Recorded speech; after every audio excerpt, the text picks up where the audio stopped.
On July 9, 2025, Donald Trump, in an explosive announcement, imposes a 50% rate on all Brazilian products exported to the United States.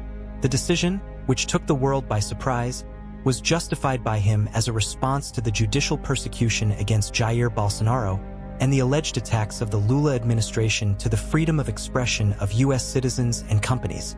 More than an economic measure, this tariff is an openly political movement, with deep implications that go beyond bilateral trade. Trump states that Brazil, led by Lula, is restricting fundamental freedoms, making direct reference to STF decisions involving American social networks and figures such as Elon Musk, inserted in surveys by Brazilian court decisions. The U.S. president compared Bolsonaro's situation with his own, claiming that both are being victims of a witch hunt.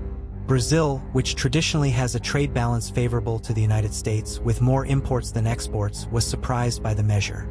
Until then, it was believed that Trump would apply rates only on countries with significant commercial surplus. Given the scenario, the official response of the Brazilian government was initially diplomatic, not recognizing the legitimacy of the new fare and trying a resolution by institutional pathways. However, behind the scenes, it gains strength the possibility of retaliation with equivalent measures against American products. But retaliation can be a shot in the foot. Bilateral trade between the two countries exceeds $90 billion, and the tariff directly affects strategic sectors of the Brazilian economy. The United States is one of the main consumer markets of soy, coffee, steel, and airplanes produced in Brazil, especially by Embraer. A 50% tax compromises not only the competitiveness of these products, but threatens thousands of jobs and endangers the stability of whole sectors. In addition, retaliation would mean applying rates on American products, which could directly benefit competitors like China. However, not everything Brazil matters from the U.S. can be easily replaced. Many high-tech items, such as electronic equipment and specific machines, have no equivalents available with the same quality and reliability in other markets. In the short term, this dependence can become a huge problem. The most serious issue, however, is not only economic, but strategic. Brazilian national security is at serious risk. Most of Brazil's defense projects depends on American technology. A clear example is the Gripen fighter program, which, despite being a partnership with Swedish Saab and having part of production in Brazil, uses engine and electronic systems manufactured in the United States. With the rate imposed and the possibility of climbing the commercial conflict, these components would cost much more, or worse, could simply be embargoed, as has happened with other countries in similar conflicts with the U.S. The Brazilian dependence on sensitive items, controlled by export laws such as ITAR, makes the situation even more delicate. Without access to parts, software, and maintenance of American origin, Brazil could see not only its new fighters but also older aircraft like the F-5 and even the Super Tucano, considered a national success but also incorporates several systems from the United States. This would directly impact air surveillance capacity in strategic regions such as the Amazon and the South Atlantic. The country's sovereignty would be threatened not by foreign troops, but due to lack of software parts and codes. And all this as a result of a fare with a declared motivation. The internal pressure to respond to height will be strong. Lula can use the "we against them" narrative to reinforce his base, while the opposition will try to explore Trump's explicit support to Bolsonaro as a way to legitimize the former president. The political climate, which is already polarized, tends to intensify. But the question is simple: is Brazil ready to support this war? Because since the first tariff shots are fired, the consequences may be irreversible. If Brazil chooses to retaliate even partially, it will be entering a minefield where the consequences go beyond spreadsheets. The response from the United States is already designed. Trump made it clear in his letter that any type of Brazilian retaliation will be answered with even higher fares.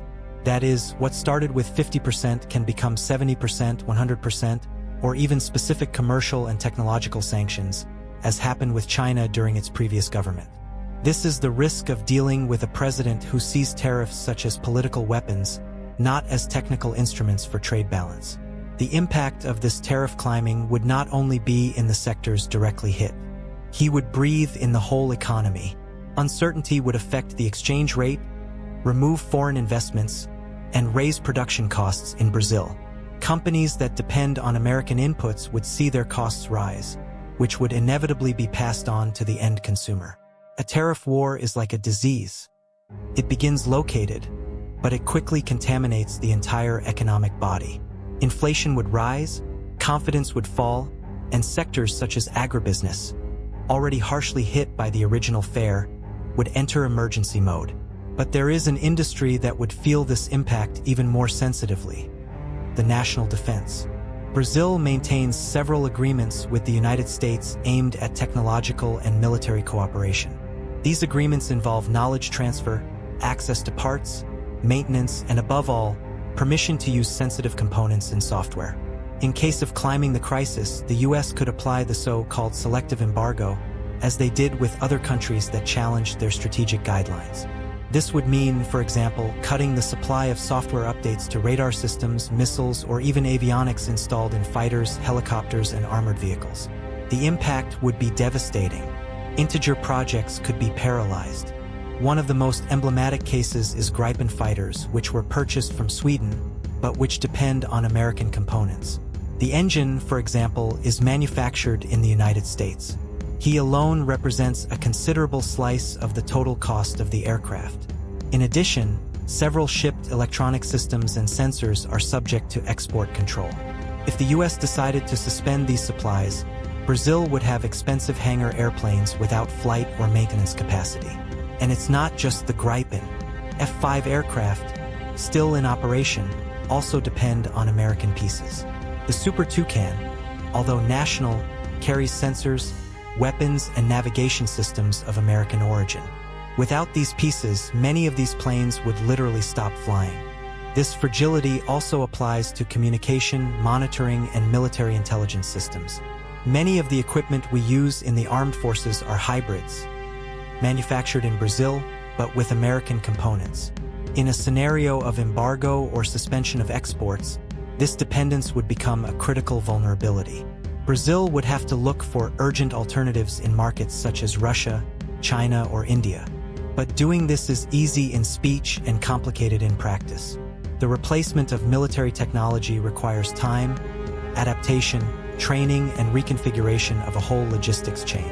Not to mention that alliances with these countries could generate new diplomatic tensions, this time not with the United States, but with the European Union and even with the American Congress itself, which can see these movements as an approximation of Brazil with rival blocs. The only viable long-term output would be technological autonomy. But developing its own technology to replace sensitive items takes years, when not decades. And it requires heavy, constant investments, which Brazil has historically difficulty maintaining. Meanwhile, current defense projects, many of which are already facing budget cuts, would be locked, compromising sovereignty and national security. Air patrol capacity in the Amazon, protection of the Atlantic coast, and border surveillance would be directly affected. And all this because of a fare that, in theory, was born as a reaction to an internal political crisis in Brazil. The great dilemma, therefore, is not only economic or military. It is strategic. How to respond to a provocation that, if taken to the letter, can destabilize essential pillars of the national structure. Lula and his team will need to decide whether it is better to maintain ideological firmness and risk crucial defense sectors, or strategically retreating to preserve higher interests of the Brazilian state. The problem is that this choice will not be made in the silence of the offices. It will take place under the spotlight of a divided public opinion, a polarized press, and both internal and external pressures.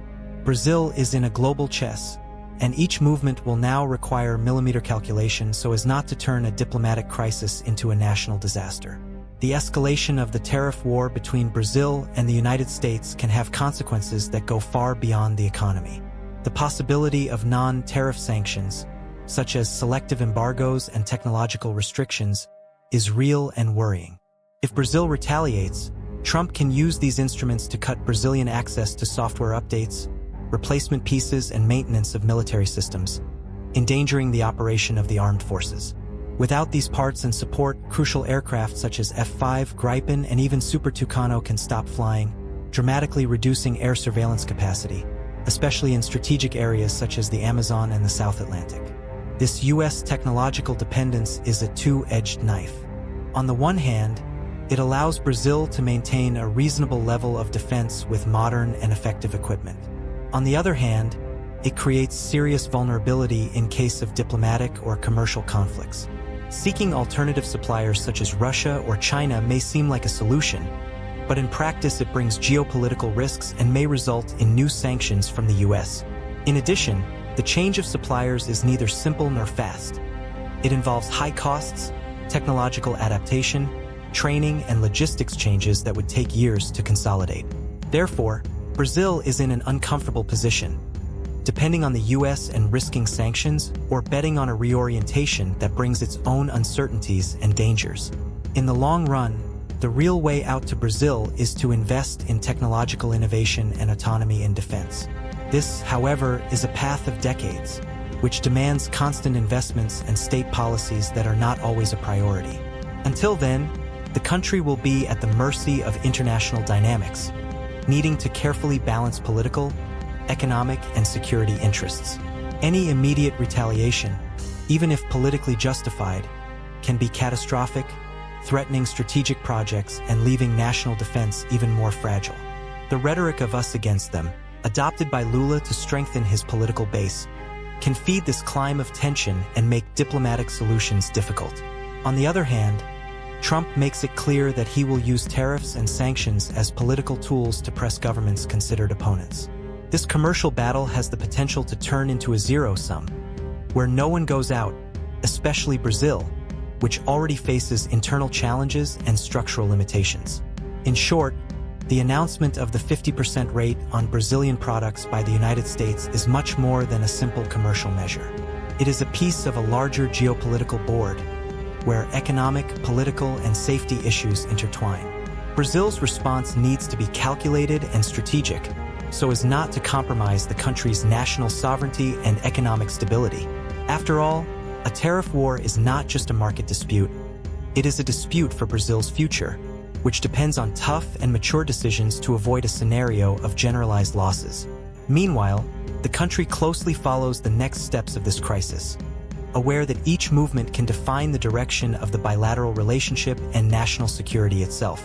What is at stake is not just a tariff, but the delicate balance between autonomy, dependence, and power in an increasingly polarized and unpredictable world.